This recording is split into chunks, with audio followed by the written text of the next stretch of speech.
Hey howdy, welcome back to our channel. In this video we are going to see, what if Naruto build harem with Albedo? This is movie. If you wants to see next part, please leave a like. It's motivate me to make more videos, and I request you to check out author named Nine-Tailed Heir by Spartan 259 Raphael, so do check out. And I have uploaded Naruto x Glinda Goodwitch Uncensored Lemon, so if you are adult do check out. All details in description. Now let's jump into video. Ainz was, he considered, to be a good man, at least, before he became what he was now. Some of him remained of the good man he once was, which is why he was sickened when he watched as a blonde child ran into their tomb. Of course, the others had spotted him long before he made it close, but he ordered the other denizens of Nazarick to watch for now. See what he does. What caught his attention, however, was the mob that was chasing the child. "My lord?" he heard Albedo ask as he continued to watch what was going on. He of course told them to make sure they got no further than the first floor. He wanted to see what was going on. It had only been a day or so since they had arrived at this new world and only just began scouting. Quite barbaric. To do this to a child. He was considering his options at the moment as he had remembered the scouting that Sebas had done not too long ago. They had arrived in a forest with a human settlement nearby which, from what Sebas had told him, were full of shinobi. He at the moment was considering his options before the human side of him had won out as he stands from his throne. "Come," he says as he grabs the staff of Ainz's old gown as she nods, making their way to the first floor via teleportation as they teleported just a corridor or two down from the mob who had finally caught up to the child and seemed to mercilessly beat and attempt to murder the 6-year-old child. He listened to what they were saying as he makes a motion to Albedo not to interfere just yet. If he has to, he'll revive the child, but at the moment he had to listen in. Gain some knowledge of this world. His human self wanted to rush in and protect the child, but his protectiveness of the denizens won out as he listened. "Die demon. For the fourth, how dare you take my daughter? I'll put you down, demon." He had wondered what kind of child would be considered a demon as he shook his head as he grasped his staff harder. How pitiful, to harm a child. He spoke out as the humans turned to them as they gasp. Some growl at him, ready to attack. "He ain't no child. You should know that, you demon." One of them calls out to him as they pull a katana out ready to strike him, but Ainz mentally rolls his eyes and raises his staff just enough. He felt their power levels, and they were barely level 10s at best. "Chain lightning." He calls out as the lightning sparks from his staff before striking the first human before jumping human to human, shocking them all and stopping all of their hearts before they dropped dead. "Weak," he says as he walks over to the pile of corpses as he spots the child that was running from them. The child looked absolutely terrified of him, and for good reason. "Lord Ainz, why did you save this insect?" she says as she walks behind him, her eyes landing on the blonde child who sat quivering in the corner of the corridor they were in, whimpering. This caused Ainz to pause for a moment as he hums in thought. Why did he save this child? It was no business of his. Yes, it was barbaric, but barbarism was almost par for the course in the human world as he chuckles softly and stands, almost reaching a decision. He first had to. What was that? Ainz felt the almost malicious energy coming from the child as this drew his curiosity as he watched the wounds heal before his eyes as he smiles. This child was becoming more and more interesting by the day as he walks over. "Can you speak, child?" he spoke out to him. The child seemed surprised for a moment before nodding, absolutely terrified of rising their ire, much like the villagers that had chased him here. "Why, yes. Good. What is your name? Do you know why they chase you?" he asks him. My name is Naruto. And I don't know. Usually OG usually watches after me." He murmurs as Ainz nods at this. He wondered how strong whatever he contained was as hums in thought. "And who is your OG, child?" the elder lich asks curiously as this causes Albedo to look at her lord curiously, absolutely wondering what he had in mind for the child. She didn't agree with having this insect so close to her love. How filthy it was. "He's the leader of the village," he squeaks out as this causes Ainz's eyebrow to metaphorically raise, and if he could, he would be smiling even more. Potential to be powerful and the leader of a village. Yes, this will do. "Well then. I'm sure he's worried about you," he says, reaching down and picking Naruto up and looking at Albedo. "Put Nazarick on the highest alert," he tells her as she nods, absolutely flabbergasted at the moment at what her lord was doing, but she brushes it off for now. She is thinking that he must have some plan in place, otherwise he wouldn't be doing what he was doing. Ains-sama, are you? Yes. Do not question me this time, Albedo, please. I will return. This is something I must do alone, but if you wish to keep track of me, use the mirror of remote viewing, he says as she nods as he then turns to Naruto. Could you point me to your leader's place if I fly you above? He asks the small human who nods at this. I will return, he tells Albedo as they both teleports outside. Albedo sighs and nods before going to do what she was tasked to do. Oh, Hokage Tower, 00, Hiruzen Sarutobi was considered to be the god of shinobi in his time. A true force to be reckoned with in his prime and can mow down companies of shinobi during the Third Shinobi War. He was a beacon for his people to aspire to and become greater than themselves and to carry on the will of fire to the next generation and pass on his teacher's principles. He attempted to pass these on to every shinobi under his command now, especially now that he had to take up the mantle once more after the passing of the fourth Hokage, Minato Namikaze. He cursed lightly to himself. He wished that Minato had waited for him, so that he would be able to seal the nine-tailed fox into Naruto. He was an old man. Minato shouldn't have given his life for the village. He looked out the window and wondered what he should have done differently, how he could have made this village better. Maybe he shouldn't have told anyone about Naruto. Maybe he should have cracked down on the councils. Maybe. Those words kept ringing in his head over and over again as he really wished he could have changed it all. He sighed to himself. Are you all right, Hokage-sama? Asks one of his Anbu in the corner, which was Cat. Her long purple hair being a recognizable feature of the Anbu, as well as her cat mask. Just the misgivings of an old man. I'll survive, he smiles at Cat before going back to his paperwork as he signs off on the next one before moving the papers before he watched as a portal open up in the room. He tensed up when he saw someone, or rather, something stepped out. It was a skeleton with large grand robes. But that isn't what caught his attention, it was who was in its arms that was, Naruto, bloody and shivering as her stood, ready to fight the monster that appeared before him as the other Anbu appeared in the room, weapons drawn and pointed at it as the skeleton looks around at the residents. Ains of course felt their power. The old man that stood there in the room was level 50 alone, much too low for him to be any real threat, but still, he wanted to play it cautious with the child in his hand as he raised his free hand, the staff floating next to him, to placate them as he didn't want to fight. He saw this as an opportunity to expand. Hiruzen looked at the skeleton and assumed it was some kind of jutsu, but he could feel the power radiating off of it and that concerned him, as well as what was in his arms at the moment. Naruto looked like he was asleep, almost content in its arms, which he could only assume that the lich had saved the boy. Too many questions, not enough answers. Are you, as this boy refers to as, OG? He asks the old man, to which he was surprised that the skeleton could speak in all honesty, but at the same time he shouldn't be surprised as he continues to look at the lich for a moment longer before deciding to answer it, not wanting to draw its ire.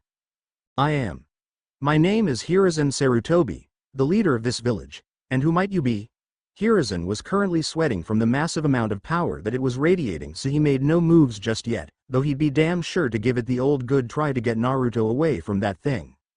My name is Ains Olgown, and I am currently not happy, he tells the man seriously as Naruto snored lightly in his arms. He had put the boy to sleep after he had pointed out the location of the Hokage Tower as he called it, making sure to use a deep sleep spell as to not wake the boy with their conversation as his eyes glowed. This boy, no older than 6 from what I can tell, comes into my tomb, running from a mob of adults, calling him a demon and attacking him as though he were an enemy. When I was human, this was very abhorrent behavior, he tells the leader. A stern looks in his eyes despite his facial features lacking any real features. It is abhorrent to us as well, Ains-sama, he explains, hoping that the lich didn't ask any further, but things were never so simple, were they? Then explain to me, why was he being chased? And if you know, why doesn't he have protection? Where are this boy's parents? He asks the aged leader, who stared at the lich for a long time, wondering what to say or how to say it, but he suspected that he would know if he was lying as he sighs. Gone. Both parents perished 6 years ago. As for why he was being chased, I will be frank with you, Ains-sama, since Naruto is asleep at the moment. 6 years ago, a demon attacked the village and razing a good portion of it to the ground. In one last final move, the previous village leader sealed the beast within the boy, taking his own life. He explains, feeling it would be better than absolutely fucking murdered by this lich who can no doubt raze Konoha to the ground. No, he wanted to stay on his good side at the moment. And as such they take their anger out on a child who had no control over what was done. He says, which causes Hiruzen to nod as Ains hums in thought and looks at the boy as he tries to come up with a good explanation for him keeping him. He would rather not antagonize the village either. No, he had bigger plans for both of them as he then looks at the village leader. You realize that Naruto is by now most likely traumatized from the abuse. No parents, abused and kicked out on the streets to run for his life. And you've done nothing, he says harshly. This causes Hiruzen to glare at the lich, not caring at the moment since he's done everything he can given the circumstances. I've done what I can for the boy Ains-sama. I've given him round-the-clock protection. Which was notably missing this night, it seems him. No, I don't think the ones I killed tonight were regular civilians and shinobi. These are agents of someone that you failed to weed out, it seems. You are the village leader, act like it, he explains as he uses aura of despair to get the point across to him in the room.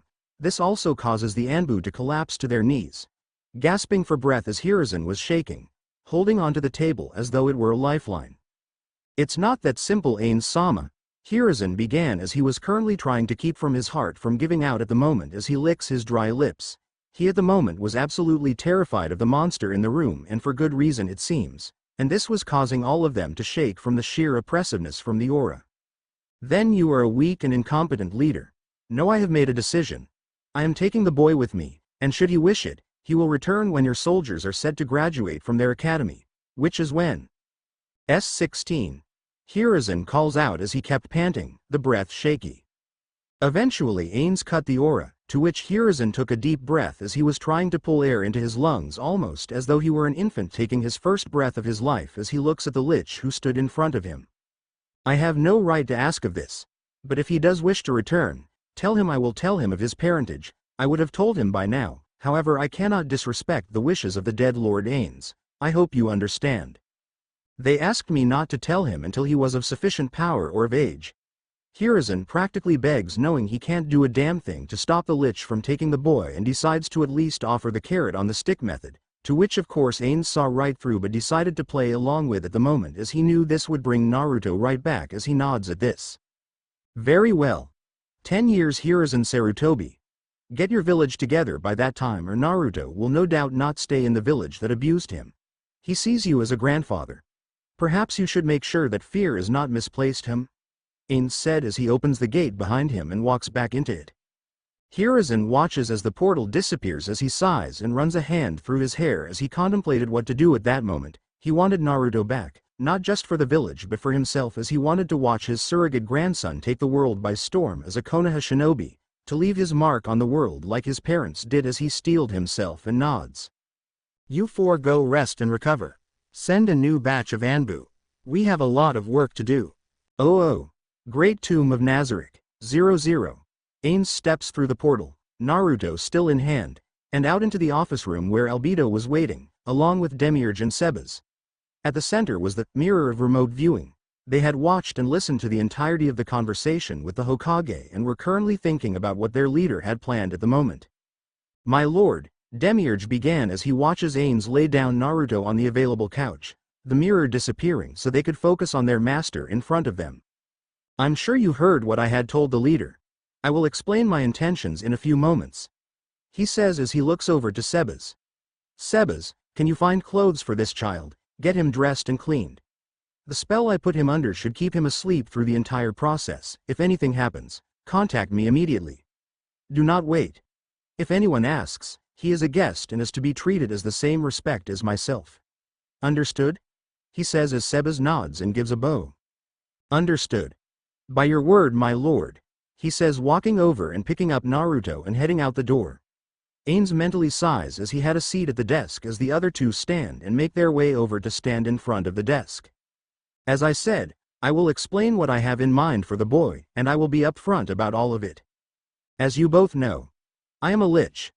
I cannot sire any heirs, much to Nazarick's dismay, I'm sure.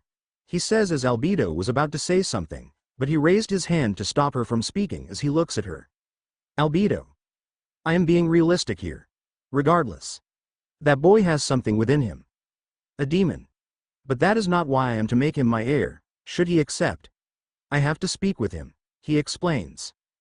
What do you mean, my lord? If he contains a demon, would he not be better than most insects, stronger? Albedo asks, wondering where her lord was going with this at the moment. Yes, but I have an idea about the demon. Regardless, he has something about him. Potential. He has potential to surpass me one day. He explains as the two of their eyes widen at this, surprised to hear about this. But the child is only human. How could he have, began Demiurge before Ains raised his hand again to once more stop him from speaking. It's true. As I said before, should he accept, he will be my heir should there come a time where I no longer be here. What he does then, will be his decision, and I hope you all can accept that when the time comes. Of course, my lord. It would be an honor to serve the heir of my love, Albedo says. Good. As I said, we need to speak with him first, Ains says as the two nod and wait patiently for Sebas to return with the boy. 30 minutes later, 00. Ains watches as Sebas brings back Naruto in brand new clothes as well as clean and washed and lays him back down on the couch, as the three looks at him. Ains steps up from his chair and makes his way over to the boy and waves his hand over his head to dispel the magic that kept the boy asleep, as the three watch. Eventually Naruto began to stir once more before looking at Ains. Ains-sama, he murmurs out, having gotten the idea of showing the skeleton the proper respect given that he was saved by him as he sat up, looking down at his now clean body. Where am I? Ains pondered how to answer this but decided that the straightforward approach was the best as he looks at him. We are in the great tomb of Nazarick. My home. Welcome young Naruto, he says as he made sure to tell the others not to say a word until he accepted or declined the offer. I'm sorry about running in here earlier, I just wanted to get away, he murmurs softly as he looks down at his lap. Albedo wanted to desperately demand that the child look him in the eyes when he spoke, but Demiurge reaches over and tugs at her clothing to keep her quiet for now, not wanting to scare the child that Ains had put his faith in. It's quite all right. It's quite understandable given the circumstances, but I wish to skip straight to the point, Naruto. Those people might not have seen it, but I see something in you quite special. I'm a demon, right? Is that why you guys took me in? He murmurs softly as this causes Ains to let out a loud laugh at this, causing Naruto to quirk his eyebrow at the skeleton and shakes his head. No, you are not a demon. At least, not yet. I wish to make you an offer, Naruto. I know that you are an orphan. No parents. No friends. I wish to offer you that. A family. In return, you will be my heir. To all of this. To Nazarick, he says, motioning to the whole room around them, but Naruto felt there was more to it than that as he looks down at the child. It is, however, a big decision, he began before he was hugged. Yes. Naruto exclaimed. He didn't care where it came from, he just wanted a family to call his own, to say that this was his family. This had taken Ains by surprise as he took a step back before it had caught up to him before he let out a loud laugh, bellowing out the room. I'm surprised you said yes so quickly. Though not surprising given your upbringing. I promise you that this is no trick, he says, reaching down and patting the boy's head as Naruto began to weep into his robes, being given something that he had wanted for the longest time, and it put a smile on his face. It took a good half an hour of crying before he calmed down as Ains looks down at the boy. All right. Do me a favor, Naruto. Lie back on the bed and raise your shirt. I need to make sure of something, he says as Naruto, curious, does so as Ains walks over to the couch and looks over the seal. Demiurge, Albedo, come. I need your minds on this as well if I wish to be certain, he says as the two nods. Greetings, Lord Naruto. I am Demiurge, he says, bowing to the boy before moving to look over the seal with their master. Hello Naruto-sama, I am Albedo, it is good to meet you, she says with a smile before her face returned to the neutral expression as they all began to talk about the seal as well as how to do something specific as they didn't want their newest heir to be controlled, as Ains hums softly in thought. It was a very, very complex seal and one that would need some careful planning as he taps a finger to his cheek, wondering how he was going to deal with it. Eventually, he had an idea as he stands. Albedo, Sebas, Demiurge, I need for you to stand back. I know what to do, Ains says as the three of them nod and done exactly that as Ains began to set up protective wards and the like. He was sure he wouldn't need them, but he had to make sure. He didn't want the fox to break out of its seal, kill their heir and wreak havoc from within, so he had to be 100% sure of what he was doing before he had done it. As he looks at the seal. This will be painful, Naruto. I apologize, he says as he points a palm to Naruto as magic gathered in his palm. Magic drain. Magic break. Cocoon. He calls out the 3 spells as a cocoon of magic surrounded Naruto as the seal breaks. Naruto's screams could be heard as the seal breaks, releasing all the yokai energy into the cocoon and began to surround Naruto, making sure to use healing magic as well as to not kill the child. There was a lot of magic as he grips the staff even tighter in his other hand as he simply focused on keeping the cocoon in place as to not release the energy into the surrounding rooms. The screams intensified as more and more yokai was released from the seal, into the cocoon and into the young 6-year-old's body. He winced as he could feel how much energy he had but kept going, deciding that whatever happens, happens.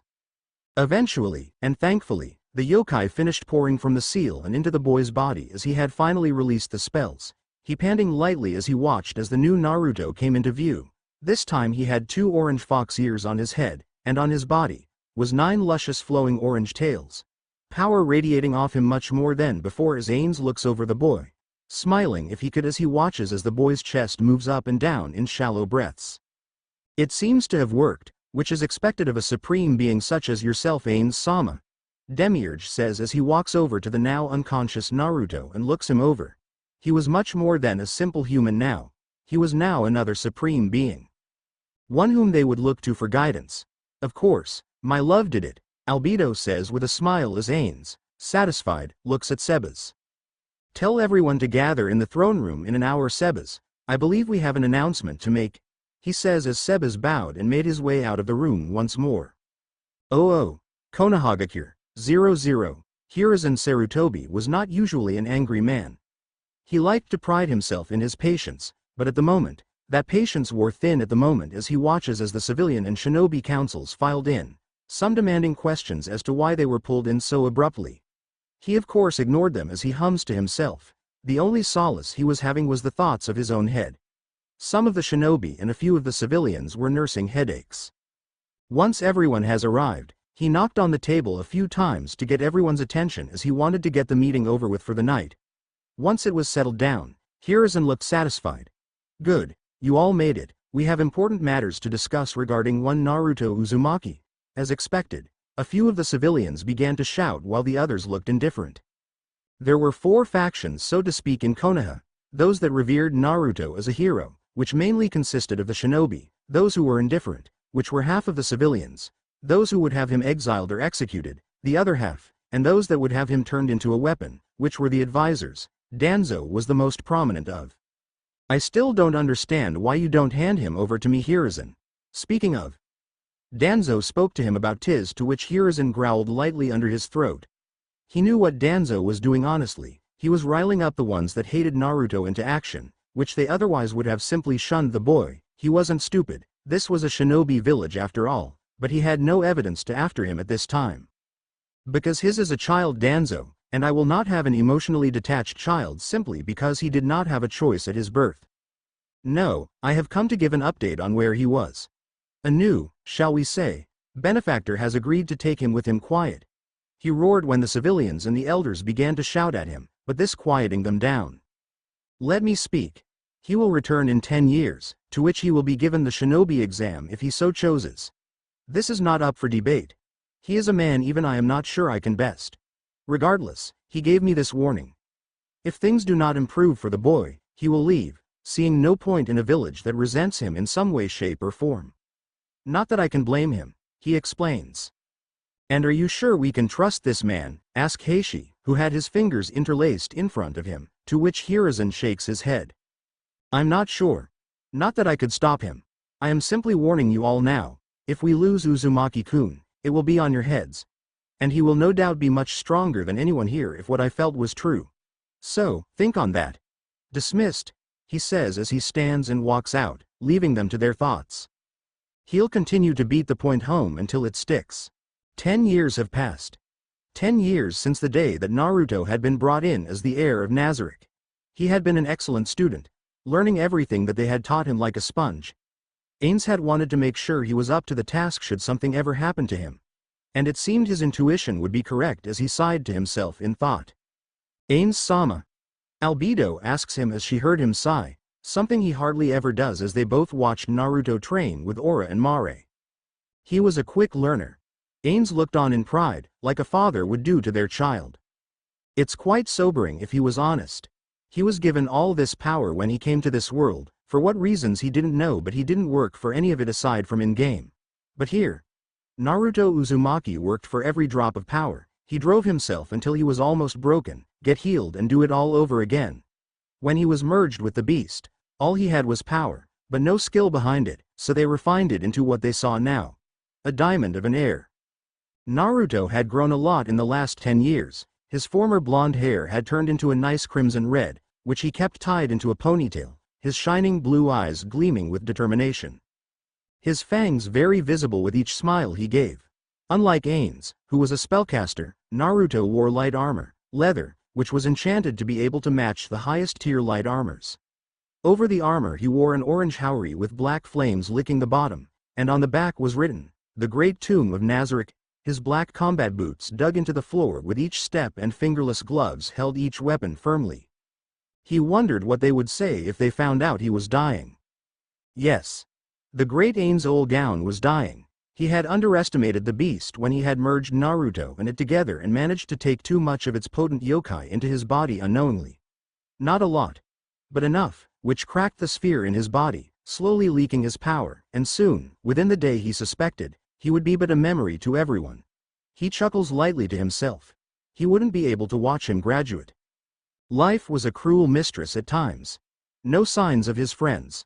No signs of Yggdrasil. Nothing. He hums to himself as he looked over to Albedo. It was time to tell them. His time grew short. Call everyone to the throne room. I have an announcement, he says to her as she nods, putting 2 fingers to her ear as he was now lost in thought at the moment. Maybe this way he'll see his friends again. Tell them about what he had done. Oh, throne room. 00. Ains watches as the guardians file in, he mentally preparing himself as Naruto stood next to him, looking at Ains curiously as he was wondering what he was doing. Ains looks over them as they were all bowing as per usual as he closes his eyes, trying to think of how to word this. How to word any of this because it would be hard to tell them. He saw them as his children, and to tell them that their father is passing is no easy feat. I wish to begin with a simple statement, I don't regret any of this. Seeing you all grow. Become your own people. Both the creations of my friends and Naruto. He says, getting some curious looks from the others, wondering what prompted this as he sighs to himself as he began to remove the rings he had on his hand, motioning Naruto over and hands them to him. I'm proud of you. He says as Naruto beams at this, his 9 tails moving in content behind him, the tails nice and luxurious with how clean he kept them. Ains-sama, Schultier asks, concerned at where he was going with this, seeming like he was resigning himself to his fate. To which she was correct. I will not be here much longer. I can feel my life force leaving my body. No, there is no way to fix it, I've already tried and resigned myself to my fate. He tells them as this caused an uproar of questions and statements before Ains raised his hand once more and looks at the denizens, smiling that they all showed some level of concern for him. I'm content with this. Perhaps I'll see my friends again. My family, and as such, I am leaving my position to Naruto. Please, treat him with the same respect you show me. He is my son after all. He says, finally admitting he was more than an heir. Why didn't you tell us earlier? Naruto asks looking down, his red hair covering his eyes. There was a stray tear or two as he was trying to come to terms with what Ains was saying. Ains at the moment was channeling Suzuki, truth be told, but he didn't care. He knew this would be his final day. He wanted to leave them with someone he can trust. Because I knew it would hurt. I wanted to enjoy my time with you all, not worrying about when my final day would be. Perhaps I will be reborn here. Who can say? All I can say is that I enjoyed my time with all of you. And when I pass, I hope that I will remain in your hearts. You will forever remain in our hearts, my lord. You stayed with us when no one else did. You gave us an heir to look up to. I am sorry that you will not make it to see his progress. Sebas says, his head down, he clearly distressed at the news, but he kept going. I know. To see the fruits of our labor, regardless. I am content with what has come to pass. I pass the torch onto my son. To take care of you all, he says with a small hum and closes his eyes. We wish you didn't have to go, my love, Albedo whispers, her tears streaming down her face as she tried everything not to jump all over him and cry her eyes out. I know, Albedo. But now you have Naruto. I am at ease at that, he says with a smile, at least, that's what his tone conveyed. But I wish to give you all one last gift before I go, he says as he pulls out one last item from his inventory. It was usually a last resort item to change one's race mid-battle to gain the advantage, at the cost of half the user's life after the battle. It was a potion as he pops it open and drank it. It wasn't long before the lich shone and changed form, and before long, he shrunk as he looks down at himself after too long. Before I became the lich I was. This is who I used to be. Suzuki Satoru, he says as he looks at himself, at his hands one last time as he could feel the life force dripping away from his body. This is the first breath he's taken in over 10 years. He didn't care. He was Suzuki once more. You're still a supreme being, my lord. You've rose above your previous race, Demiurge says with a neutral expression. He was distraught as the rest of them, but he hid it well, behind a very good poker face. Yeah. You and the others created us as we are. You became a supreme being by your hard work, Aura says as tears streamed down her face. Thank you. That means a lot for you all to say. I am proud of you all. As I keep saying, he chuckles as he grips his chest and sighs. This is it. Look after one another. I love you all, he says as he closes his eyes as he took one last inhale before his breathing halted. Naruto rubbed his tears and sighs lightly. Damn it. Naruto yells out, his hands gripping the staff. If it was any other metal it would have buckled, but it being a magical weapon it held firm as tears rolled down his face as he sighs, taking a deep breath to calm himself. Sebas, take, Lord Ains. We will give him a burial. Sebas nods as he walks over to the now human form of Ains and picks him up as they all left the throne room with heavy hearts. 3 months later, 00, Naruto sighs as he sat in the throne that was once occupied by his father. He rubs his face as he was still grieving, some of the denizens seeming to take it much better than others, but slowly things seemed to be going back to some semblance of normalcy. Albedo kept up the tune while he was still training, or he is helping in other areas. The others have taken Ains's last words to heart, seeming looking at him like a supreme being and revering him. He chuckles to himself. They're viewing him as some god. Which worked for him if he was 100% honest. Not to say that the power would go to his head, but he understood why they did. He saw it as him earning his place to sit at the throne where Ains once sat. He hums to himself in thought as he ran a hand through his hair. What are you thinking, my love? He heard Albedo ask. He wondered why she shifted her love so quickly, but also understood at the same time. He was Ains's heir. His child. He never reciprocated her feelings because he felt she was his child, and because he couldn't. She was no doubt still grieving hard, but she had someone to latch on to. He needed time to come to terms with what his own feelings on her was, but he wasn't putting off the table of reciprocating them. He wondered if the same happened with Shultir. She loved Ains as well. Did she latch onto him as part of the grieving process or because there was legitimate attraction? He had to wonder in all honesty. Regardless, he leaned back in his chair as he rubbed his chin in thought as he had been thinking of what he could do with Nazarick. He didn't want to keep them in the tomb all day and night if he were honest. It would drive some of them stir-crazy, himself as well. No, he had bigger ambitions. One that would cement his father's legacy throughout the world. Albedo, do me a favor and call Demiurge. I want to plan something out with him, as well as Pandora's actor. If we are going to do what I have planned, I want to do it right, he says to her with a smile. Understood, yes. He had big plans for the world. Hokage's office, next day. 00. The Hokage was a patient man. At least, he liked to think so. He waded through corpses during the Third Shinobi War. He killed hundreds in order to save his home, and he helped Minato become the fourth Hokage. Some of which required a lot of patience, and it seemed to be paid off in spades with how he had started running the village. He had to deal with the idiots who thought they could try ripping off the shinobi by sneaking in missions that were lower rank than they were worth. Sneaking in laws that increased more power to the civilians or the like. It took his entire willpower not to simply disband the civilian council and just keep a few on as advisors for the civilians, but he knew that it would cause an uproar. They needed the civilians for business, believe it or not, so for the moment he kept the civilian council in play. However, that didn't mean he had to like it. He sighed to himself as he leans back in his chair as he looks up at the ceiling and chuckles to himself. It had been 10 years to the day since Naruto had left, and he was wondering what he was doing right about now. He had been told not to maintain contact. Not to be cruel, from what Ains said, but to surprise the village elder. He wanted Naruto to show how strong he had become on his own merits. As if on cue, a portal opens up as Hiruzen smiles. It's the same type of portal that Ains walked out. What surprised him, however, is Naruto, and his 9 flowing tails behind him. Behind him, stepped out Yuri Alpha as he stopped for a moment and picks up his pipe that he had been smoking out of, and looks at it, looking back at Naruto, before taking a sniff of the tobacco that he had placed inside of it. "I'm all real, old man. Me and these tails," he says with a smirk as Hiruzen was too busy staring for a moment longer before it finally kicked in as he stands and smiles, walking over to the 16-year-old, as he looked him over. "You've grown, Naruto-kun," he says, pulling him into a hug, to which the other hugged him back. He understood what the old man had tried to do for him. It didn't work, of course, but he tried his best, and that's all that mattered. It was a moment longer before the two separated. "Where is Ains-sama?" he asks curiously as he made his way back over to his desk as Naruto and Yuri winced at the question. "He passed, leaving me as the leader of the Great Tomb of Nazarick," he explains as Yuri looked down in respect as Hiruzen did the same. He barely knew the Lich, but he could tell that to the two of them, they meant a great deal, so he decided that he could at least offer his condolences by bowing his head. It wasn't long after that he looked up at Naruto.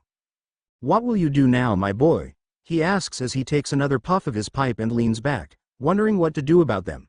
For now, if Naruto was in charge, then that means that he had some influence over Nazarick. At least he thought so.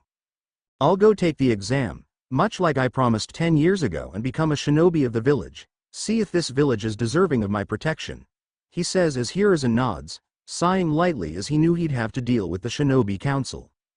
"May I ask, my boy, how you got those tails? We will have to explain those, you know," he says as Naruto nods. He strokes one tail. "Ains-sama had merged me and the Kyuubi, feeling that it would be riskier to have me contain it than me learning how to control it and become my own supreme being," he says as this causes Hiruzen to raise an eyebrow, but otherwise says nothing as he takes another puff of his pipe as he contemplates something as he looks at Naruto.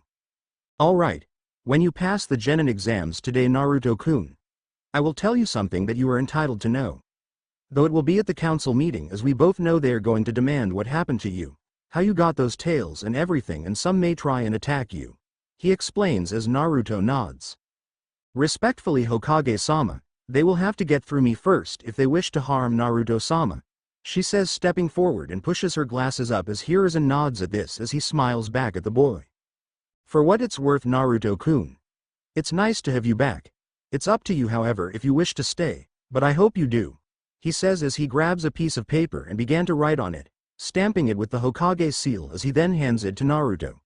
"Take this. Hand it to one Iruka Amino. If there's any issues, let me know," he says to him as Naruto nods. "Let's go, Yuri." "Yes, Naruto-sama," she says, following close behind.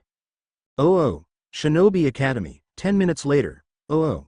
Naruto honestly ignored all the looks he was getting, some of disgust, others of intrigue, which had went a lot better than he had thought, as he knew some would downright hate him. It was still recent after all, though he supposed 16 years is a long time to get over something. For those who had nothing to lose that day, they just saw it as an attack, while others who had lost something that day, absolutely despised him with his 9 flowing tails. Not that he cared, he could wipe the village off the face of the earth, but he had bigger plans for it. He stepped into the academy and walked straight up to the teacher, who blinked at the new student, and then silently glared when he realized that he had 9 tails. Behind him stepped Yuri Alpha, eyes glancing around the room as she took it all in. "Do not mistake me for my predecessor, Amino-san," was all he said as he took the paper and looks it over before sighing. This day was just going to get worse and worse for Iruka, wasn't it? Was too late to go take the Jonin exams? "Have a seat, the Uzumaki-san. It seems we have a new student today, class, for the exams," he explains as this causes an uproar, as he waits for it to die down. "That's not fair." "Yeah, why does he get to come in and take it? I bet those tails are fake." "Quiet." Iruka, getting tired of it, roared to quiet down the rest of the class, really not wanting to deal with it at the moment. The class silenced down as Naruto had a seat next to Sakura, who was looking at him with a mix of curiosity and anger for being able to simply skip the academy altogether, to which he pointedly ignored. Behind him stood Yuri, dutifully ready to intercept any threat to her charge. He was recommended by someone to skip the academy and the Hokage signed off on it, so if you have any issues, take it up with the Hokage, he says as his eyes wandered around the room before nodding in content at this. After he had finished taking roll call, he puts the notepad down. All right, we will be first having a written exam, a projectile exam, then a jutsu exam, he says as he picked up the stack of papers before he began to hand them out. It wasn't long before the other teacher had walked in. Naruto paid him no mind as he had received the exam and began to do it without a second thought. Are you sure you want to do this, Naruto-koi? He heard Albedo call out to him via message, as she was keeping an eye on him with the mirror once more. I'm sure. By becoming a soldier of the leaf, this allows me to gain the trust of the village and use them as a chess piece in the game I have planned, Naruto responded back. It just seems so degrading for you to do menial work like this, to be with the foot soldiers when you were clearly so much more, Albedo says with a soft sigh, not exactly happy with what was happening, but she knew Naruto had plans so she went along with it, but she still voiced some concerns. It isn't. It just means I'm playing my part in the grand scheme of things, was all he said as he flipped the page on the test and continued to do it. Understood, was all she said as he continued the test before finishing it and setting down his pencil and nodding in content at this. He watched as the teacher eventually called time and began to pick up the tests from the students. All right. Everyone outside and we can begin the projectile tests. Iruka calls out, his eyes glancing over to Naruto occasionally, to which Naruto rolled his eyes and made his way outside. Outside stood 3 targets for the students to hit. Naruto hums in thought. I'll call you one by one, and you come up and throw the shuriken and kunai. Questions? No? All right. First we have Shino Aburame. To which Naruto perked up. He had done some recon on who his potential allies would be so that he didn't come unprepared for everything and had himself, Demiurge, and Pandora's actor go over all the profiles as to assess their potential. The Aburame heir was an interesting one from what he remembered. Intoma had actually taken an interest in the Aburame clan, which could be construed as a good thing or bad thing depending on who you ask. To him, it was a good thing since it opens the possibilities for Nazarick to grow even more powerful if they gain the abilities of the ones of the Kikachu. Exploding. Energy draining. The list goes on, but if he could get some for Intoma, then that would greatly increase the strategic advantage of Nazarick. Aburame scored a solid 8 out of 10. He watched as Shikamaru had stepped up, another interesting one. The Naras were a clan of geniuses with the ability to manipulate shadows, which was of interest to him for Nazarick. For both quirks of the clan, as not only could he use more intelligent people in Nazarick's halls, but the ability to manipulate shadows and control people could be invaluable for capturing people. Of course, he also had to ensure the loyalty of everyone before he brought them as servants or minions. There was no way they'd be at the same level as guardians. The guardians were his family. Next, he watched as Hinata stepped forward, yet another interesting clan. The ability to see in a near 360 around them and through walls, it would be an invaluable intelligence gathering tool. Of course, they'd have to deal with the division in the clan, but at the moment that was a long-term goal rather than something to deal with right now. Hinata seemed meek, but able to put up a fight if her score was anything to go by, a solid 8. If she could work on that shyness and build some confidence, then she'd be a force to be reckoned with. Last but not least of those that interest him, was Ino Yamanaka. Mindwalkers. Another invaluable intelligence-gathering clan from what he could tell, but much like the Naras, they could control people by taking them over if their will was weak enough, or the targets were strong enough to push her out. Of course, this would put Neuronist out of a job, but it would be fascinating nonetheless to gain the support of the Yamanaka. It was a good thing that Demiurge had taught him everything he could about politics and how to play them. Uzumaki Naruto. Iruka called out as he nods as he walks forward and pulled 3 kunai from his pouch and steps forward to the line where they were throwing their kunai, and with one swift motion, he threw all 3 of them with precision, embedding themselves deep into their targets, right on the bullseye. Nodding in content, he pulls out 6 shuriken and throws them all at once, much like the kunai, and embeds themselves deep into the target. A perfect score. He was glad that he had taken up how to handle knives from a few of the guardians. Good job, Naruto. Iruka said, not realizing he had called him by his name. Naruto raised a brow at this initially and wondered if what he had said had struck a chord with the Chunin. Regardless, he nodded in satisfaction as Yuri smiles at him at this as they watch as the others began to take their tests as they wait patiently. Though of course it wasn't long before they had gotten an unexpected visitor in the form of an Anbu. Uzumaki Naruto? The Hokage has requested your presence in the council chambers. Kat says as Naruto nods. I'll be there, he says as the Anbu nods and disappears. He makes a portal with his magic as he makes his way to the council chambers as he had been requested. He was going to need a drink. R5, Kami preserve him. Oh, council chambers, 00. Hiruzen usually felt like a patient man. But at the moment, he wasn't as he was being yelled at by not only his advisors, but half the civilian council and the other half was looking downright shamed at being associated with the morons. The shinobi council of course at the moment was looking bored. He felt the portal open up behind him as he smiles when he turned to see Naruto walking out with his bodyguard in tow, causing some of the civilians to leer at her in lust while the others look at Naruto disdainfully at the moment. Sorry for pulling you out of your exam so early, Naruto. I was planning to call you after I had explained everything to them, but they wanted to see what the commotion was about from a few of the civilians that saw you. Hiruzen explains as Naruto nods and steps forward. Alright.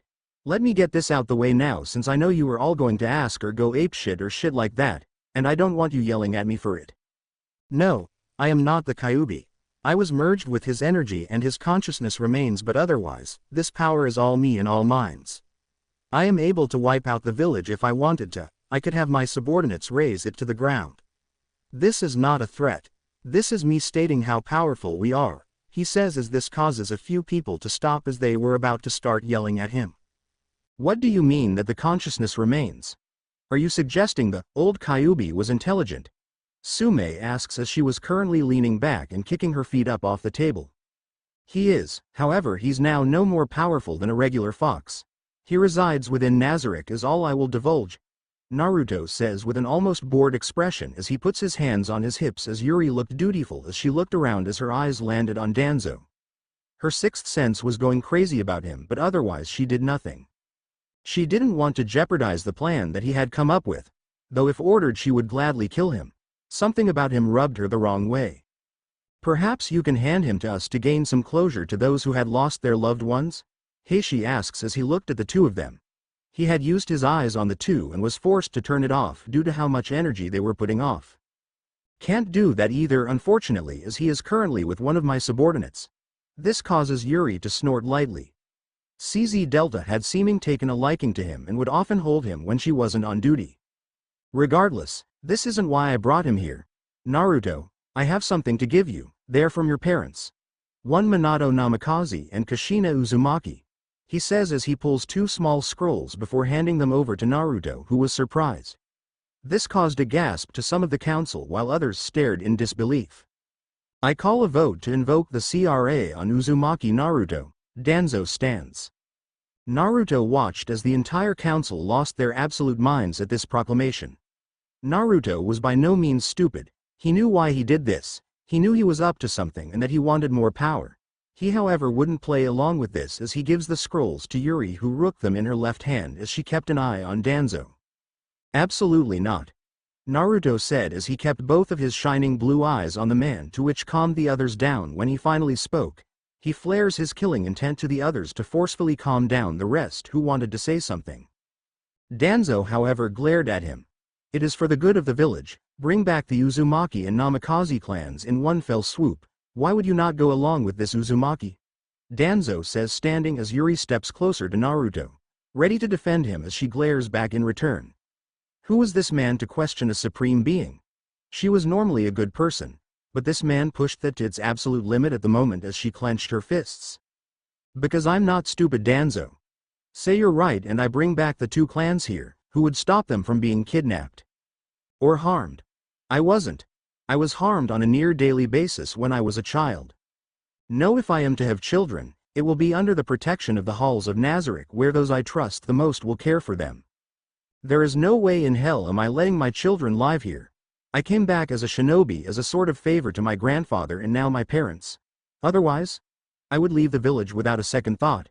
And none of you would be able to stop me. Understood? He says, flaring his killing intent to the absolute max at Danzo, who looked ready to have a heart attack. The others however felt the residual killing intent as they were sweating bullets at the moment. Naruto, please. That's enough, Hiruzen calls out as Naruto nods, pulling back his killing intent as he sighs. If you have any issues with me, you can take them up with my complaints department, he says, pointing to Yuri behind him, who pushed her glasses up as he looks at the council for a long moment. Otherwise, I will do my grandfather and parents proud and take up the mantle of Hokage when the time comes to honor their memory. He says as Yuri looks at Naruto. She knew there was more to the plan than just the Hokage hat. For the moment, however, the hat was a stepping stone. And why would we accept you as Hokage? We would rather, began one of the more bigoted civilians before he was shut down by the Hokage. Should the time come, and I decide to give the hat to Naruto-kun, then that is all there is to it, otherwise I still hold the hat. There are plenty of other candidates should I feel the need to retire.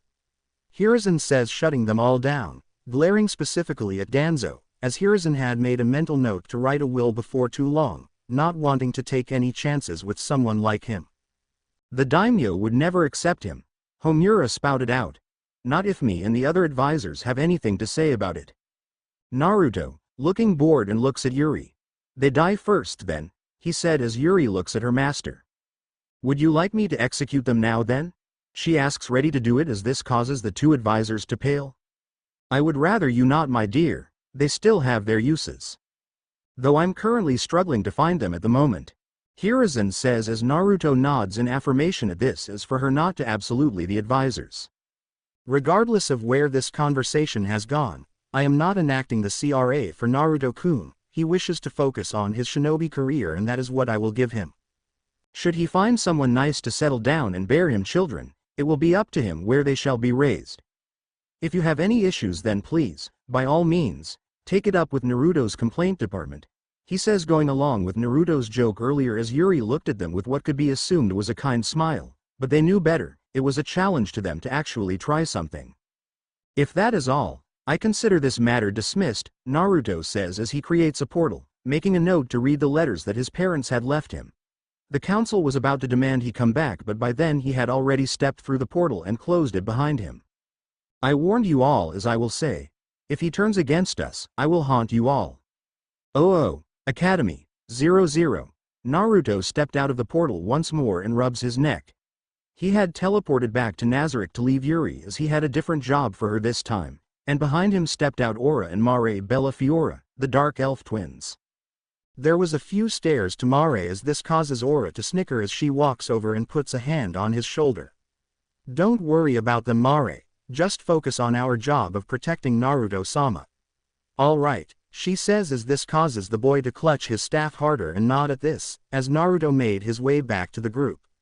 There was some whispering about the twins, but otherwise they stayed quiet as Iruka spoke up.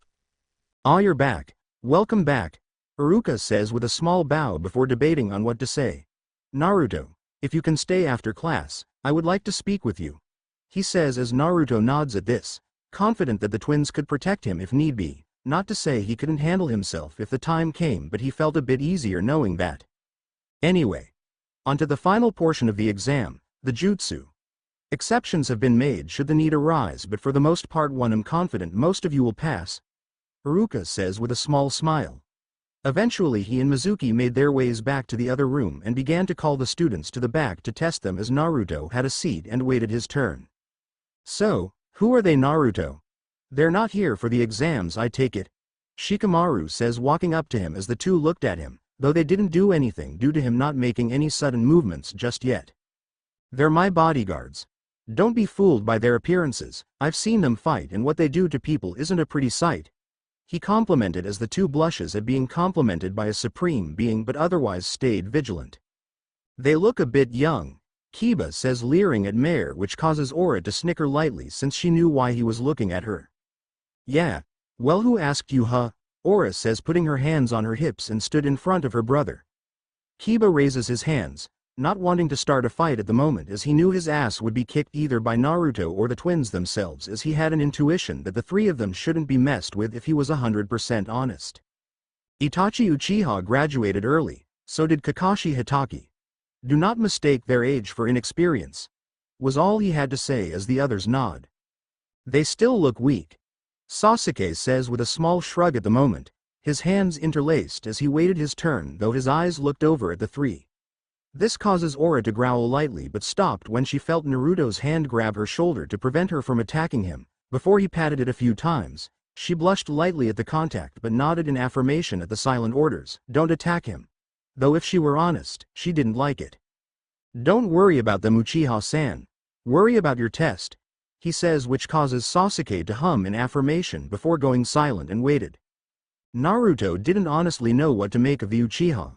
He had heard of the massacre and was considering kidnapping the heir for the eyes but decided it was too much trouble to be worth it. Should one go rogue, they didn't know the extent of the eyes, but of course that meant he had to be watched at all times, and Pandora's actor suspected that he would indeed go rogue should the right circumstances come up, and no doubt they will. Sasuke was a driven person to do whatever it took to achieve his goals. A man with nothing left to lose and driven to do whatever he had to. That made him dangerous, not to them of course, they could deal with the little shit. No, that made him dangerous to their plans. Uzumaki Naruto. Iruka stepped out of the room as he stood, telling the twins to stay there, as he would be under examination. He could also handle himself should he be attacked, so in reality he wasn't worried. He made his way into the room as he didn't know the jutsu that they would ask him to do, but he knew the magic with similar effects and hoped it would be enough, which he was sure it was, as given the fact that Hiruzen wanted him to pass. "Alright, we are going to ask you to perform 3 jutsu or similar, do that and you'll pass," Iruka says as he nods. "Alright." The henge. Iruka says as he watches Naruto use a spell to shift his appearance into something else, quite a few times before reverting to his old self. "Good. Kawamiri," he says as Naruto uses a teleportation spell on him and Mizuki, swapping their places before they both made their way back. Mizuki inwardly cursed since he had planned to use the Kyuubi brat on stealing the scroll for him. But he all but passed at this point as his mind began to work on how to do it, as he knew he couldn't do it himself since he would be hunted and killed by the Anbu. No, he had to get creative. "Clone," Iruka calls out as Naruto once again used a spell to replicate himself a few times before they dissipated, as Iruka smiles as he reaches into the desk before pulling out a forehead protector and places it on the desk. "Congrats. You pass. Like I said, do stay after class for me, will you?" he says as Naruto nods as he walks over and grabs his forehead protector, as he then slips it onto his leather jacket and made sure it was visible. "Congrats, Naruto-sama." "Why yeah, congratulations," both Aura and Mare called out when they saw the forehead protector on their lord as he made his way back over to the desk and had a seat. He looked around the room to see who passed and who caught his interests. All of the heirs have passed from all the major clans, which in all honest was no surprise given who their families were. There were a few civilians who passed, which was a bit of an accomplishment. This was going to be an interesting year, he could already feel it if he was 100% honest as he ran his hand through his crimson hair, his ears twitching occasionally. Truth be told, he was expecting a lot more scorn than what he was getting, not only from the class but the other villagers. He just suspected that the attack was 16 years ago. It gave them all plenty of time to get over their grief, at least, the most of them, and the children wasn't there when the attack happened or remembered, given the fact that it was just that event to them. It wasn't long before Iruka and Mizuki made their way out of the testing room as Iruka stepped forward, a smile on his face as he looks around the room. "I am glad to see those of you who passed the exam.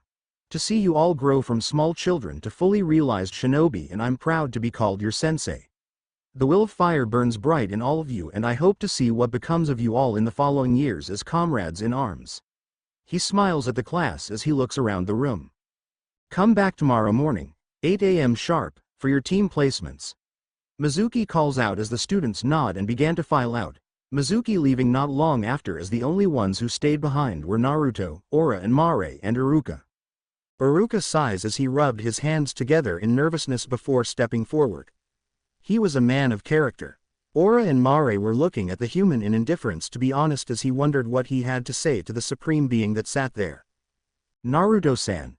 I wish to be upfront with you. I had judged you when you did come in.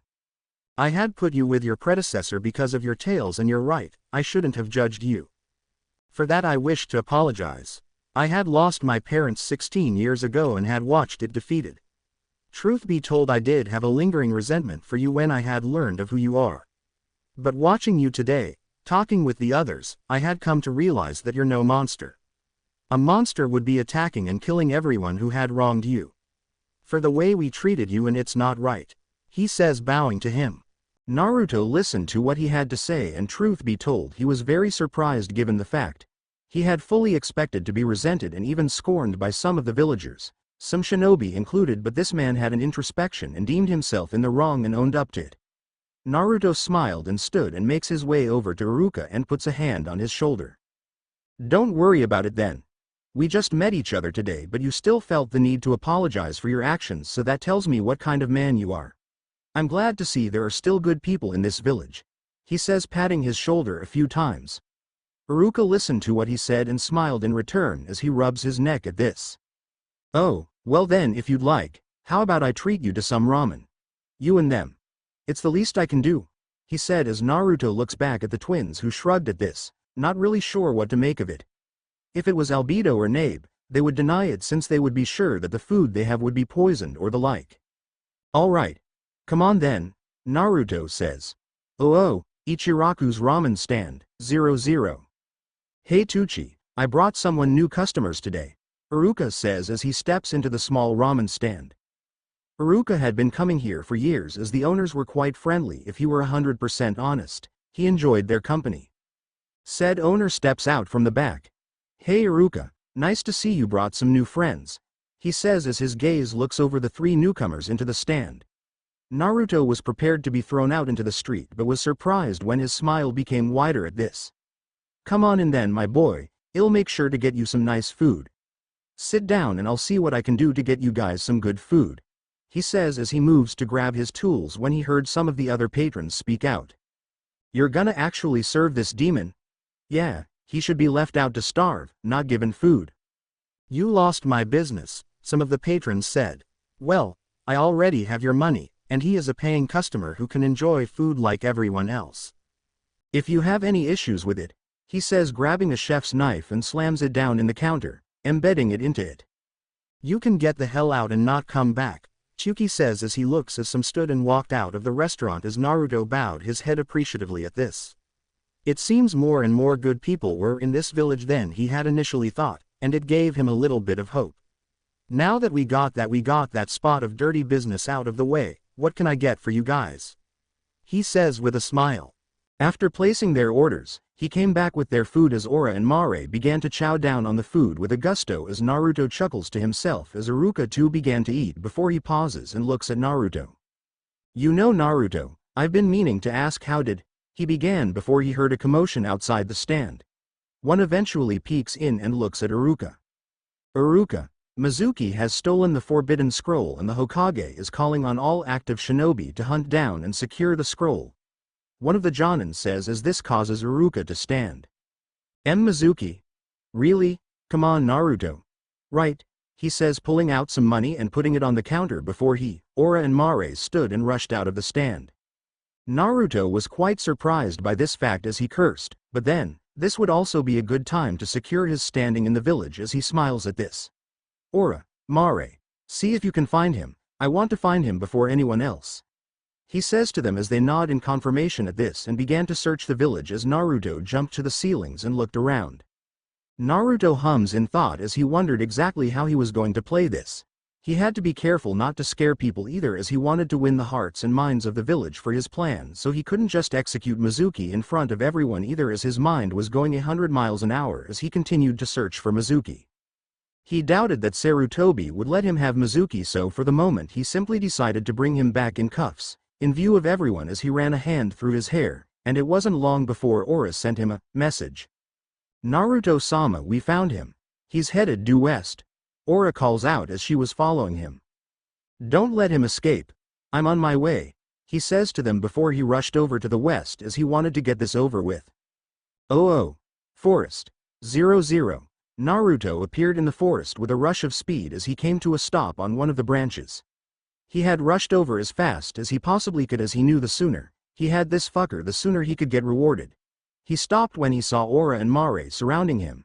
He wrapped in vines as Aura sat on the scroll and smiled when she saw him enter the little clearing he had. Good job Aura, Mare, remind me to reward you both when we return to Nazarick, he says as he walks over to the Chunin. He knew the vines around him would prevent him from using any jutsu, so he knew he was all well and caught today as he reaches down and pulls down the gag around his mouth. Why hello you little traitor to Konoha, he says with a knowing smile. Truth be told Mizuki, I could have had them feed you to their little pets back at Nazarick, but you see now you gave me the golden opportunity to show them that I am more than my appendages and my heritage. I would tell them that I could have gutted you and ate you or whatever it is that they think demons do. But no, I have something much better planned. I hope you like the inside if Ibiki's cell. Though I wonder if Hokage-sama would let me keep you. Fuck you, he responded with an absolute sneer as he tried to break free of his restraints, but to no avail. This only caused them to dig even deeper as he groans in pain as Naruto smiles. No thanks. You're not my type. I'm as straight can be. Besides, even if I was, I wouldn't have the time, he says as he grabs him and lifts him up, putting the gag back on his mouth before Aura stepped forward. Wait Naruto-sama, let me carry him, you shouldn't have to waste your time with this guy. It's alright Aura, I got to make sure everyone sees after all, he says as she looks at him and then nods as they began to make their way to the Hokage's office, making sure to take the most populated road as she carried the scroll in her hands. Mare was making sure no one attacked them. Some of the shinobi were gawking while others seemed to be proud at this. He knew this was having the desired effect that he wanted. He had to speak to Demiurge about this and discuss possible ramifications to this and if it would only speed up his plan, but for the moment, he relished in what positive attention he did receive. Of course, it wasn't long before the Anbu appeared and bowed in front of him. Kat as usual. One of the most trusted Anbu to Hokage-sama. For good reason too, as she was strong and forever loyal, so he trusted her. Uzumaki-san, I am to take Mizuki into custody and return the scroll to its rightful place. All shinobi are standing down now, she says as Naruto nods as he tosses Mizuki to her, to which she catches and Aura hands her the scroll as she nods thankfully before she disappeared with a body flicker as he nods in gratification. Alright, seems everything went well, he says as he looks up at the sky for a moment and hums in thought. He supposed it was time to head back and discuss things with the others to make sure things were going to plan. How did his father do this? Lord above, these planning things sometimes was murder. Something he knew he'd have to do eventually too. Oh. Next day, Academy, 00. Naruto was blushing at the moment. Which was surprising in all honesty, as it was hard to get any sort of reaction out of the boy, usually having to deal with Albedo and Shultir flirting and fighting over him. Son, he was pretty well insulated from most things that would fluster people. Most things. This morning he had woken up with Aura cuddling up to him.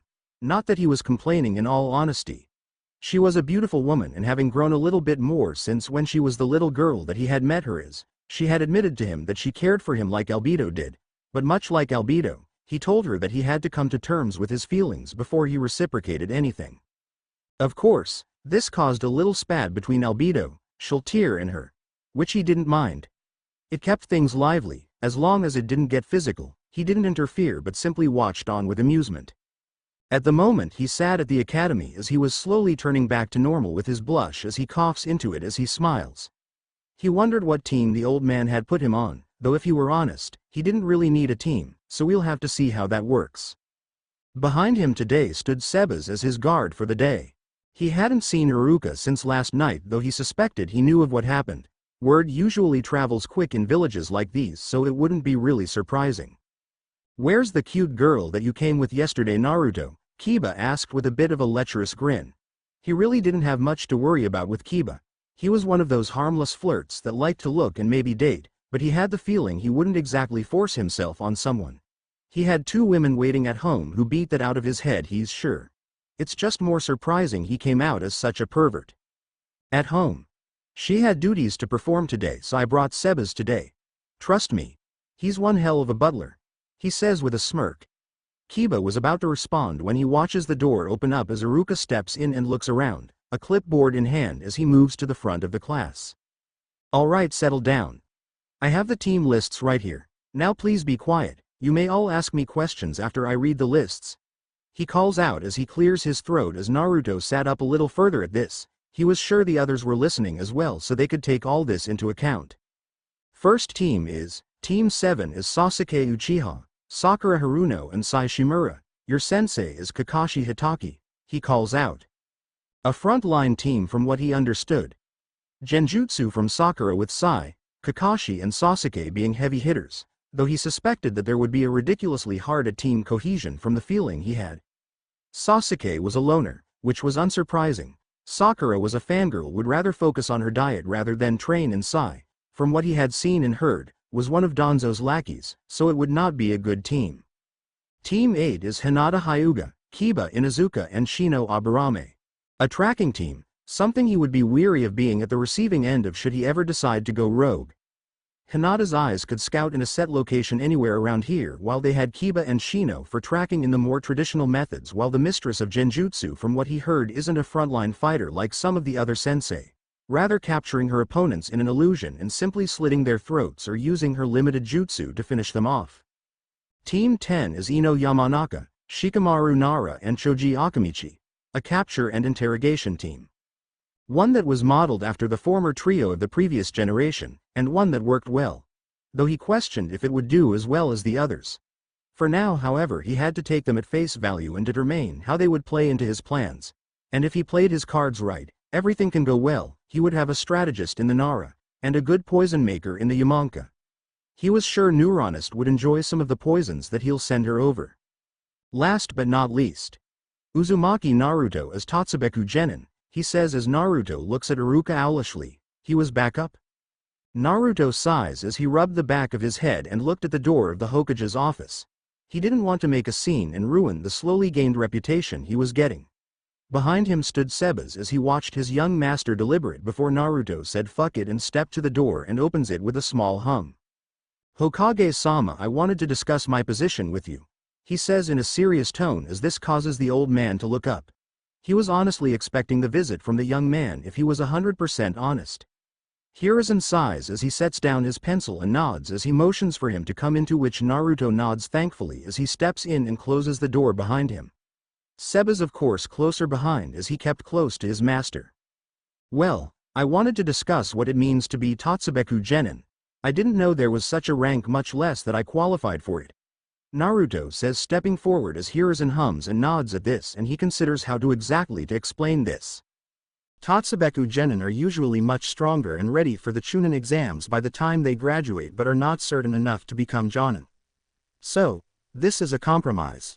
Now, your duties will be to serve as backup for missions that go awry and train Genin who you see fit to train or help out in their training while we wait for the Chunin exams to come around so we could promote you, Hiruzen says as he picks up his pipe and takes a hit of it as he leans back in his seat. So, I'm basically backup for brats who get too in over their heads and make sure they come back in one piece, otherwise I'm just to make sure they're ready. Thanks Gramps, he says playfully as Hiruzen chuckles at this. Look at this way, Naruto-kun. You can build your reputation by saving the lives of your fellow Genin and Chunin. Hiruzen says with a smile as this causes Naruto to give him a deadpan look at this. He certainly wasn't complaining. He wasn't beholden to a Jonin teacher, but at the same time he knew he'd have to go out and save Genin like Sasuke. God, Kami must hate him at times. Troublesome, alright. I just wanted that cleared up. I might watch some of the tests taking place, but otherwise I'll be around the tomb if you need me, he says as he gives the man a small bow before he turned on his heels and walks out, leaving the old man to himself in his own thoughts for the moment. A part of him was glad that Naruto had gotten a family like he had always wanted as a child, but he wondered that if the advisors kept poking the sleeping bear, that it would cause more issues and eventually have him leave the village. In that case he would be sure that Kushina would strangle him in the afterlife when he did pass on. He reaches up and touches his neck. Speaking of advisors, it wasn't long before there was another knock at the door and the three stepped in once more, and just like before, it seemed Danzo was leading the potpourri of pathetic that he calls old friends and advisors. What is it now, Danzo? He asks with a slight edge in his voice and began to do the paperwork he had on his desk before signing off on it as he reaches for another one. I wish for you to reconsider handing me the Jinchuriki. He would be a valuable asset to the village if I am able to train him correctly. He began before Hiruzen looks at him and smiles, deciding to be petty for a change and chuckles. I'll tell you what, Danzo, if you have a death wish, go and ask Naruto-kun about what he wants to do. Hell, be forceful if you want, but at this I will disavow any and all knowledge of this and tell the demons that reside in Nazarick that this was all you. The three of you. I will protect this village, and if you three seem hellbent on pissing them off, forgetting what they had done in the meeting, then by all means. I'll grab some popcorn and watch the show, he says with a smile as Danzo looks at Hiruzen. He wasn't stupid. He knew that this wasn't giving him permission. This was him daring Danzo to do something stupid, to which he would end up on the pike of the demons that resided in the tomb. His route couldn't get in no matter how hard they tried, and he couldn't outright order Hiruzen to hand him over, only advise him to hand over the demon, and he damn well knew that there was a snowball's chance in hell of that happening. Very well, Hiruzen. Damn that old man, oh. With Demiurge, oh. Demiurge was a resourceful man, he felt. He interpreted his lord's words for what he needed done. He wanted to please them and prove that he wasn't someone to be forgotten about or get bored of. He wanted to prove to the supreme beings that they were worth the effort. And right now, his goal was to please the one who stayed with them. At the very least, the one who had left an heir behind for them. He smiles as he walks up to the operating table where a few of the humans from the village was. They were of course sent to recon the area, and he suspected they were trying to probe for defenses. Not unsurprising. Of course, these humans had seals on their tongue that prevented them from speaking out against their lord from what he understood. A splinter faction from what he could deduce. Ah, Demiurge. How goes breaking them? He heard someone call out. He turned to see that was Shultir at the moment. Very well at the moment. From what we gathered, they spoke about what they could just to get the pain to stop, but that pesky seal is preventing them from speaking anymore. Perhaps if we remove the tongue and graft another one on. Though I suspect Danzo has a fallback plan in case that were to happen. Demiurge says the second part more to himself than anything as his mind was working 100 miles an hour. Why not simply go and kill this human that's been bugging us? She asks curiously and walks over to the root that was strapped to the table, out cold from shock but still very much alive. Lord Naruto has a plan for him, and for Konoha, so he must be kept alive at the moment. A pity, but for the moment he has some use, if for nothing more than as a target when the time comes. Demiurge says with a smile, a cruel smile. You never told everyone of your plan, Demiurge. Is it to be kept secret right now? I suspect that Albedo and Pandora's actor knows. She asks as this causes Demiurge to nod his head at this. They were instrumental in concocting the plan that we have in place at the moment. It's not secret by any means, but we are making sure the machinations are working before telling everyone and how they can play their role, he says as this causes Shultir to nod in satisfaction. How goes your quest to win Lord Naruto's affections, Shultir? He asks her with a raised brow. We talked it out some, and well, he said that he wants to be sure of his own feelings before coming to a decision. She says, giddy at hoping that he'll pick her as his head wife. Which is understandable. His childhood before he became Lord Ains's heir was no picnic. No doubt Lord Naruto will need multiple wives. I hope you and Albedo understand. Obviously we do, Demiurge. We might not be as smart as you, but we can read the writing on the wall. Just making sure, Shultir. You have a good day. You are too. Oh. With Aura and Pleiades. Aura Bellafiora was an outgoing person usually, and this manifested in her usual tomboyish behavior. She loved to have a good time with people and smile and laugh. Her brother on the other hand was shy and meek, but by no means that he couldn't defend himself. Hell, she was 99% sure that he could beat her in a one-on-one fight most of the time, all things being equal. At the moment, she was currently a blushing mess as Shed started down some of the Pleiades battle maids. More specifically, Lupus Regina Beta, Narberyl Gamma and Solution Gamma. Come on, it's no secret that you have the hots for Lord Naruto Aura. All you have to do is walk up to him and plant a big one right on his lips and carry him off to his room. Lupus says with a grin which causes Aura to blush even harder. Sure, she grew a bit since she was the small loli that she was before, but that didn't mean she was stacked compared to say Albedo and Lupus Regina. I can't do that. It's indecent. Aura says, covering her face with her hands as she was currently fighting off a full body flush, trying not to think about her Lord Naruto nude, atop of no bad aura. Fu see Moon, you know you want to. Lupus Regina says, her grin growing even more as she pokes Aura on the arm only to get smacked by Narbril on the back of the head for her teasing as her usual stoic face was met. Do not force Aura into something that she doesn't want to do, Lupus Regina. Though I do recommend at the very least telling him. Albedo and Shaltir are pining for Lord Naruto's heart as well. I recommend hurrying it up if you wish to squeeze in, though I suspect he will take multiple wives. He says as Aura was still blushing up a storm as Solution was grinning as she looked at the young dark elf twin. Who's to say he won't pick one of us, you know? Lupus Regina says, putting her hand to her chin in thought before snickering at this as Aura eventually managed to calm down as she then glares at Lupus Regina for a moment before finally calming down and sighing. Alright. I'll be sure to tell him soon. Supreme Being knows he has a lot of women pining for his heart, she says with a grin. I'll beat them all to Naruto-sama's heart, she says with a grin before sighing to herself. She was usually a tomboy with no confidence issues. This is one of those times she did. With Yuri Alpha. Yuri Alpha was considered to be one of the better morally aligned characters within Nazarick. She felt sympathy for others and was able to connect to them much better than, say, Mare and Demiurge, who at best saw humans as insects. That's not to say that she didn't see them as insects in a sense, she saw them as people. She just knew that she and everyone in Nazarick was much better than most humans. She walked along the main roads of Konohagakure. She mainly there to gain some intel but as well as pick up a few things for the chefs so that the others were able to eat. Usually, they hunted what they needed, but she knew that the food could get quite boring if the same thing was eaten over and over again as she headed into the store, giving the owner a smile before going to pick out her groceries before paying then walking out. She of course knew that there was some ninja following them as she sighs to herself, setting down the bags to floor and turns on her heels when she came face to face to the same man that she had come to view as distrustworthy in the council chambers. Can I help you, Advisor Shimura?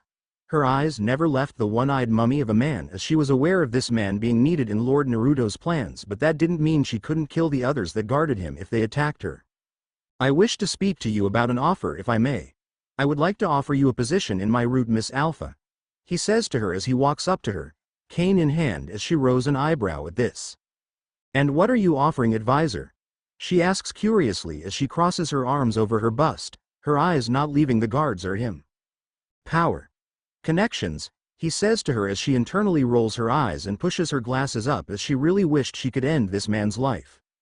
I would have to decline, Advisor. I am quite aware of what you put your shinobi under. I am quite content with my lord and I would not so easily betray him, if ever. So please, I will make myself scarce, she says, reaching down and picking up her groceries. Even if should cost you the life of your lord that you cherish so much? He asks with a grin as her usual stoic face turned into a frown before smiling and turning back to face the advisor.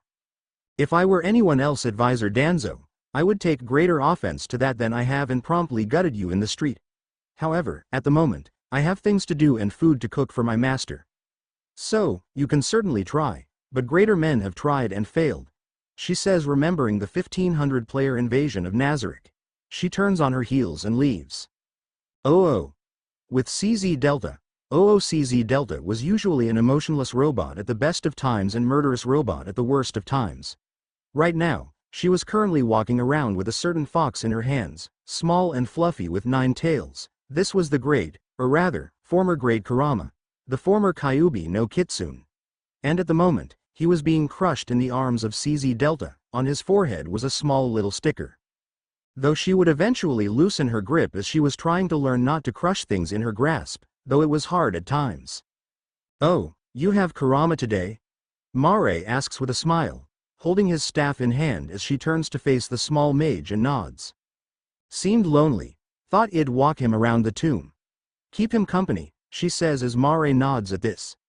She remembered when Kurama had first came unto Nazarick, he was basically a byproduct of Lord Naruto's transformation, so he was treated with the near same respect as any other resident of Nazarick since he technically came from Naruto. Though that didn't save him from being crushed in CZ Delta's grip at times, she was getting better. I am the great Kurama Ak. He began only to be crushed again as she thought this was cute and pulled him into her chest more as Mare could only sweat drop at the scene. She was glad that Kurama was getting affection, but now that affection was in the death of Delta. Any plans for the day, CZ? He asks her before she shook her head in the negative. Patrol is done. Intoma has taken over. Free for the day, she says as he nods in response to this. Heard rumors your sister will confess to Lord Naruto. She says robotically as Mare gave a small smile at this, wanting the best for his sister as he nods. I heard that too, though it was from the regular maids, so I don't know how true it is, though he still has to pick out a wife for his own heir, doesn't he? He asks curiously as CZ nods in affirmation at this. Albedo and Shaltir are at the top. Aura no doubt close behind if she does confess, though who he is with is his decision, she says as the magic caster nods at this as well. It'll be interesting to see who he picks. At the moment though it's anyone's game, he says as CZ nods. I've got to go. I have a mission from Demiurge.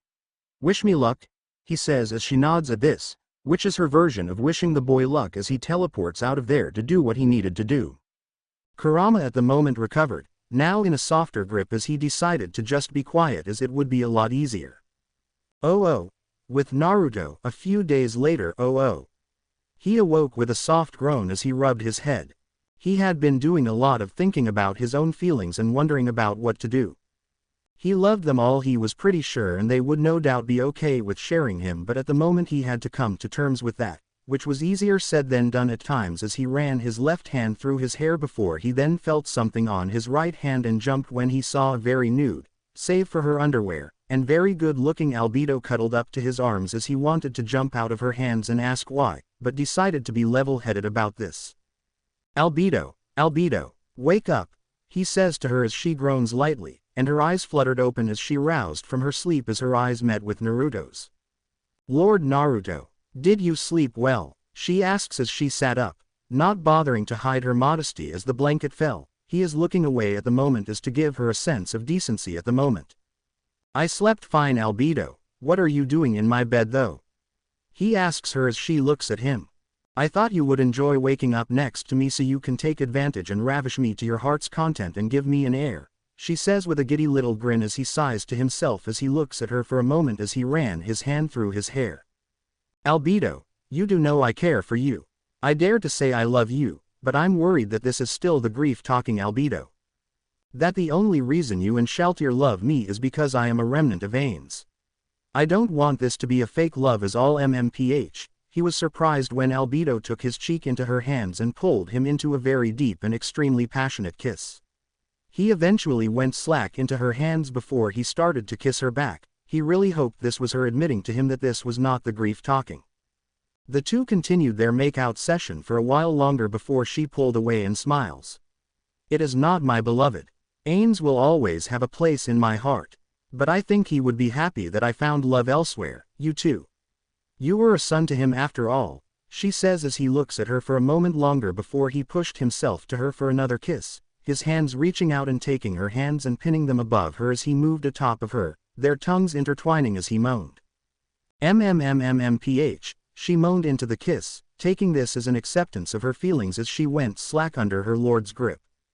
I love you too, they both spoke through their kisses. With Pandora's actor. Pandora's actor was considered to be very intelligent, not in the way as Albedo or Demiurge. They had their strengths and weaknesses. No, his strength was in the lateral thinker kind of way. He was able to look at problems in a variety of different angles and come to conclusions some wouldn't think of or come up with solutions that others couldn't. Which is why Naruto trusted him as well as the two aforementioned guardians. At the moment he was currently walking the streets of Sunagaku. He had gotten permission from Lord Naruto to do what he felt he needed to do in order for the plan to work. Of course he had to bring someone with him and be prepared to bug out if the time came that he couldn't handle himself in one way or another. He was currently wearing a regular civilian disguise as he walked the village and looked around. Besides him was Sebas, who was doing the same. They were here as an information gathering mission, to size up the different villages and make sure they weren't threats or the like to Nazarick. Both of them knew of course the villages weren't any threat to Nazarick, but more the fact that they had to be sure. Pandora's actor of course had to turn down his eccentricity for the duration of the mission, but that worked out just fine for him as he knew when a job had to be done and when he could be eccentric. What are you thinking, Sebas? Asks Pandora's actor as he turned to the man and raised a brow at this. I don't like this if I am honest. I see a lot of poverty, resentment towards someone or something as well. From what I can gather initially, the economy is bad, and it is trickling downward, he explains as Pandora's actor nods at this as well. He had come to the same conclusions as Sebas, and while he was more neutral compared to Sebas to humans, it was still hard to see kids without food to eat. They pose a risk, Sebas. Pandora's actor saying, already knowing the answer, but he would like Sebas's 2 cents on the matter before they moved on to the next village. From what I see, no, in all honesty. But I have been wrong before, so let us not take any chances with this village, he says as Pandora's actor nods as they began to make their way out of the village. Pandora's actor was considered to be a very smart being by human standards, and he could understand motivations clearly. But what he couldn't understand, when he heard screaming, was a kid who had killed his comrades. 16 years of age with a mop of red hair. But it's not who he is that drew their attention. It was the energy they felt from him. Oh, Konohagakure, 1 week later. Hiruzen sighed as he read over the report that Kakashi had sent him. He had a bad feeling about the C rank he had sent them on and pushed it to the back of his mind. It was only a C rank, what was the worst that can happen? But no, Team 7 had to run into the damned demon brothers, and the Uchiha had refused to abandon the mission, and normally this would cause a reprimand, but he didn't want any stink from the council. Not that he usually gave a damn what they thought, but he didn't want the regular civilians to suffer because they raised the tax on their goods or some shit like that. Cat, he calls out as he watches the Anbu step out from the shadows and in front of him on one knee, ready to receive any orders he gives her. Go get Uzumaki Naruto. Ask him to get 2 denizens of Nazarick as well. I want to make sure this mission goes off without a hitch, he says as she lets out a sigh before she disappeared. He rubbed his face in exasperation as he pulled out a scroll and began to write in it. He was glad that he had written a will not too long ago, because if this kept up for any period of time, he was sure he would have a heart attack. Though he's sure that Naruto could revive him, he didn't want to go until he saw his biggest mistake rectified. Orochimaru. It wasn't long before Kat returned, once again kneeling. He said he will be here in moments with a team. She says as he nods in response to this as he waves at her, a thanks and dismissal as she disappeared back to where she was, in the shadows protecting Hiruzen from any imminent danger. He continued to write in the scroll before he uses a bit of wind chakra, however little control he had, to dry the ink, and smiling at this before he watched Naruto show up. He was glad that he had gotten a roster of who the denizens were, which only he had access to since it was under a blood seal. From what he remembered, the 2 that flanked him were Albedo and Lupus Regina Beta. A defensive powerhouse and a healer. A deadly combination to be sure. Ah, Naruto-kun, as I'm sure that Kat has told you, I have a mission for you, he says as he picks up the scroll he just wrote and tosses it to them, which was caught by Lupus Regina. She opened it and began to read it. Team 7 had gotten themselves into quite a bit of a mess with their C-rank mission, and I want you to act as backup for them.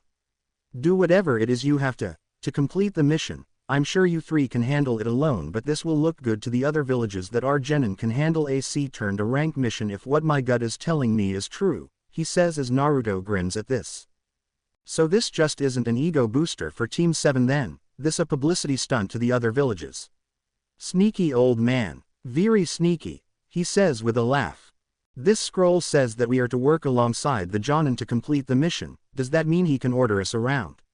Lupus said curiously. While technically he could, Hataki-san isn't like that and will no doubt leave you to your own devices. Though Uchiha-san might try to push his weight around, though it's usually all bark and no bite, Hiruzen says as he picks up the pipe and takes a puff before setting it down and chortles. Your parents would be proud of you, Naruto-kun. To see how strong you've become. Even if it isn't for the village's sake, he says with a small smile. I like to think so. I have a hell of a memory to live up to. He says with a small sigh before his eyes harden once more. He is going back into leader mode. Team 11 is prepared to move out on your orders, Hokage-sama, he says as Hiruzen's eyes harden as well. Granted, your mission parameters are set. Good luck, all of you, he says as they turn and walk out. As soon as the doors close, Hiruzen slumps. Lucky Naruto-kun, such beautiful women. That's it for today, guys. I hope you enjoyed this video. If you do, please leave a like, share and subscribe. And make sure to check out author of this fanfic. All details in description. Thanks for watching. Take care, enjoy holidays.